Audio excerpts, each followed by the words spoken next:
नमस्कार, मैं प्रांजल Pandey. Good morning. और आज मैं आपको एक पहले सूचना देता हूँ, उसके बाद आगे बढ़ता हूँ। सूचना ये है कि आप अगर चाहते हैं कि आपको लेटेस्ट न्यूज़ मिले, और कई बार होता ऐसा है कि जब आप न्यूज़ चैनलों में न्यूज़ देखते हैं तो वो न्यूज़ आपको कम समझ में आती है। इसका रीज़न मेन ये है कि न्यूज़ चैनल पर क्या होता है कि एक फ़िक्स टाइमिंग में उन्हें उतनी न्यूज़ दिखानी होती है, तो वो जल्दी करते हैं और वो कोशिश करते हैं कि न्यूज़ को शॉर्ट करके जो है उसको प्रस्तुत किया जाए दर्शकों के सामने। तो बहुत बार ऐसी होते हैं चीज़ें कि कुछ बहुत महत्वपूर्ण तथ्य आते हैं जो वो छूट जाते हैं। तो अगर आप चाहते हैं कि आप न्यूज़ को एक विस्तृत रूप से देखें और उसको समझें, पहचानें ढंग से, और कुछ तथ्य जो महत्वपूर्ण रह जाते हैं वो अगर छूट जाते हैं आपके, तो आप मेरे चैनल को सब्सक्राइब करिए और बेल आइकन को भी प्रेस करिए, ताकि जैसे मैं कोई वीडियो डालूं वो आप तक पहुंच जाए और आपको तुरंत नोटिफिकेशन के ज़रिए पता चल जाए कि मैंने कोई न्यूज़ डाली है, और वो न्यूज़ आप आसानी से देख सकें। साथ ही लाइक भी करिए मेरे वीडियोस को, क्योंकि उससे क्या होगा कि मुझे मोटिवेशन मिलेगा कि मैं अगर मेहनत कर रहा हूँ तो आप लोग भी रिस्पांस दे रहे हैं। चलिए आज शुरू करते हैं बात को। तो आज हम बात शुरू करेंगे भारत और चाइना के बीच में जो टेंशन्स चल रही हैं वो इस समय अपनी चरम सीमा पर हैं। भारत और चीन के बीच में जो तनाव है वो अब डिप्लोमेसी के साथ साथ अब सैन्य स्तर पर भी दिख रहा है। सैनिक और भारतीय सेना की बात करें तो वो अपनी तैयारियों का दमखम दिखा रही है, फिर वो क्यों ना बॉर्डर पर लगातार एयरफोर्स की जुगलबंदी हो या फिर आर्मी की। लगातार तीनों सेनाएं मिलकर के चाइना को धूल चटाने के लिए बेताब हैं। दरअसल कुछ विशेषज्ञों का मानना ये है कि चाइना अपने अस्तित्व को खतरे में देखकर, या अपने आप को कोरोना वायरस जिस तरीके से उसने पूरी दुनिया में फैलाया उसको देख करके, क्योंकि वो पूरी दुनिया में घिर चुका है, तो उस स्थिति में अब वो देख सकता है कि अब हमें चारों तरफ से चारों देशों ने घेर लिया है, तो वो अब अपने आप को बचाव करने के लिए देश को, अपने देश के लोगों को, साथ ही विश्व के तमाम सारे लोगों को का ध्यान भटकाने के लिए वो भारत के साथ युद्ध भी छेड़ सकता है। इसमें कोई दो राय नहीं है, क्योंकि बड़े से बड़े रक्षा विशेषज्ञ का ये अंदेशा है कि चीन कुछ भी कर सकता है। और बात करें अगर कि भारत और चाइना के बीच में जो डिप्लोमेटिक बातें चल रही हैं तो वो चलती रहेंगी अपनी एक जगह, और जो सैन्य क्षमताएं हैं भारत की वो अपनी एक तरफ रहेंगी। क्योंकि डिप्लोमेसी पर अगर हम विश्वास करते रहे कि चीन जो है वो कह रहा है कि हम बातचीत के जरिए रास्ता निकालेंगे, तो वो अगर आप ये सोच कर बैठ जाते हैं कि अब तो ज़मीनी तौर पर कुछ नहीं होने वाला है, सेना कुछ नहीं करेगी, लेकिन अगर आप ऐसी बातें सोच रहे हैं तो आप गलत हैं। क्योंकि चाइना दोहरेपन का रवैया अपनाता है। चाइना की कोई एक फिक्स पॉलिसी नहीं है, कभी भी वो कोई एक तरीके से एक तरफा कार्रवाई करने के लिए भारत को दोषी करता है, लेकिन खुद एक तरफा कार्रवाई करता है, जिसका हमने जीता जाता उदाहरण देखा था गलवान वैली में, जहाँ पर हमारे सैनिकों की भिड़ंत हुई थी पेंगोंग लेक के पास। वहाँ पर हमारे सैनिक शहीद भी हुए थे। तो आज मैं विवाद के बारे में थोड़ी जानकारी देता हूँ। मेरे फ़ोन मैसेज पर जो है ये न्यूज़ आई है, तो अब मैं बताऊँ आपको कि हमारे 7 पड़ोसी देश हैं जो वो 3 सीमाओं से विवाद है। हमारा जो है 3 सीमाओं से विवाद है 7 पड़ोसी देशों जो है हमारे आसपास के। तो देखो, नेपाल जो है, नेपाल के साथ 98 सीमाएँ तय हैं, लेकिन चीन का हमारे साथ जो है 43,180 और पाकिस्तान का 78,000 वर्ग किलोमीटर पर कब्जा है, जो कि हमारी ज़मीन होती है।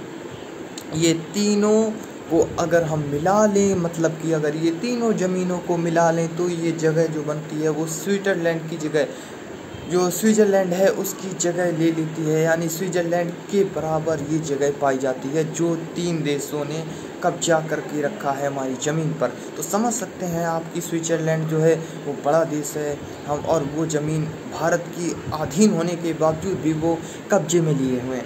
साथ ही आपको बताएं, जो स्विट्ज़रलैंड है, स्विट्ज़रलैंड का कुल एरिया 41,285 वर्ग किलोमीटर, जबकि पाकिस्तान और चीन के कब्जे में हमारी 1,21,080 वर्ग किलोमीटर ज़मीन आती है। बहुत ज़्यादा ये ज़मीन है। साथ ही विदेश मंत्रालय के मुताबिक चीन अरुणाचल प्रदेश के 90,000 वर्ग किलोमीटर पर दावा करता है। चीन का दावा 90,000 किलोमीटर वर्ग पर होता है कि ये भारत की ज़मीन जो है वो मेरी है, चाइना कहता है।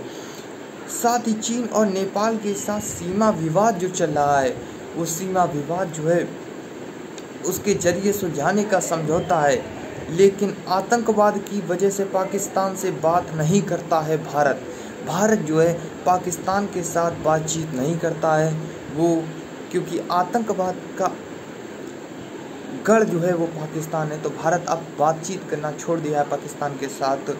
अब बताएं कि 1954 में चीन में एक किताब आई थी जिसका नाम था a brief history of modern China. इस किताब में चीन का नक्शा भी छिपा था, जिसमें लद्दाख को उसका हिस्सा बताया गया था। फिर जुलाई 1958 में चीन से निकलने वाली 2 मैगजीन चाइना पिक्टोरियल और सोवियत वीकली में भी चीन ने अपना जो नक्शा छापा था उसमें भारतीय इलाकों को अपना बताया था। यानी कि वो एक तरह से दबदबा बनाना चाहता है, भारत पर दबाव बनाना चाहता है। भारत ने दोनों ही बार आपत्ति भी जताई, भारत ने मना किया कि नहीं, ये ठीक नहीं है, नक्शा ठीक करने का टाइम नहीं है, चीन को ये चेतावनी दी गई। इसके बाद शिनजियांग तिब्बत हाईवे पर जब उस समय के प्रधानमंत्री जवाहरलाल नेहरू थे तो उन्होंने चीन के राष्ट्रपति झोउ इनलाई को पत्र लिखा था। तो झोउ ने सीमा विवाद का मुद्दा उठाया और दावा कर दिया कि उसकी 5,000 स्क्वायर मील यानी करीब 13,000 स्क्वायर किलोमीटर का इलाका भारतीय सीमा में पड़ता है। ये देखा जाए तो अपने आप में बहुत ही चौंकाने वाली खबर है। और फिर बताता है आगे कि भारत की 15,106 किलोमीटर लंबी सीमा 7 देशों से लगती है। ये देश हैं बांग्लादेश, चीन, पाकिस्तान, नेपाल, म्यांमार, भूटान और अफगानिस्तान। इन 7 देशों में से चीन सिर्फ पाकिस्तान और नेपाल ही है। यानी 7 देशों में से सिर्फ चीन, पाकिस्तान और नेपाल 3 देश आते हैं जितनी लंबी ये सीमा है। अब बात करते हैं कि चीन, पाकिस्तान और नेपाल को लेकर क्या विवाद चल रहा है। तो चीन सीमा 3,488 किलोमीटर लंबी जो पड़ती है, वो भारत की चीन के साथ 3,488 किलोमीटर जो लंबी सीमा लगती है, जो 3 सेक्टर्स ईस्टर्न, मिडिल और वेस्टर्न में बटी हुई है। यानी कि 3 सेक्टरों में इसे बांट कर रखा गया है। ईस्टर्न सेक्टर में सिक्किम, अरुणाचल प्रदेश की सीमा चीन से लगती है, जिसकी लंबाई 1,346 किलोमीटर है, 1,346 किलोमीटर है, जबकि 545 किलोमीटर इसकी लंबाई है। अब बात करते हैं कि चीन अरुणाचल प्रदेश जो है, इन दोनों प्रदेशों के 90,000 स्क्वायर किलोमीटर के हिस्से पर अपनी दावेदारी ठोकता है चाइना, और जबकि लद्दाख का करीब 38,000 स्क्वायर किलोमीटर का हिस्सा चीन के कब्जे में है। ये दैनिक भास्कर की रिपोर्ट्स हैं, ये गलत नहीं हो सकती हैं, ये बिल्कुल एक दावे के साथ मैं कह रहा हूँ, ये जितनी भी न्यूज़ दे रहा हूँ सही है। और पाकिस्तान ने पीओके का 5,180 स्क्वायर किलोमीटर चीन को दे दिया है। चीन वहाँ पर अपने इन्वेस्टमेंट किए हुआ है। और जहाँ तक चीन को यही ख़राब लग रहा है कि जब भारत पीओके लेने की बात करता है तो चीन को लगता है कि शायद उसका जो उसने इन्वेस्टमेंट कर रखा है पाकिस्तान में वो खतरे में पड़ सकता है। तो उसकी भड़ास जो है वो अब अपने एरिया में वो निकालने की कोशिश कर रहा है। कहीं ना कहीं उससे जो है रिलेशन उसका ज़रूर है पाकिस्तान से, इसलिए उसे बुरा लग रहा है। अब इन सब की बात मैं आपको बताऊं कि जो है चाइना के साथ तो मैंने आपको सब बता दिया, लेकिन भारत भी अब बात अपनी दृढ़ विश्वास के साथ चाइना के साथ सामने रख रहा है। भारत ने भी कह दिया है कि अब चाइना के सामने भारत कतई भी नहीं झुकेगा, क्योंकि ये 2020 का भारत है, 1965 का नहीं।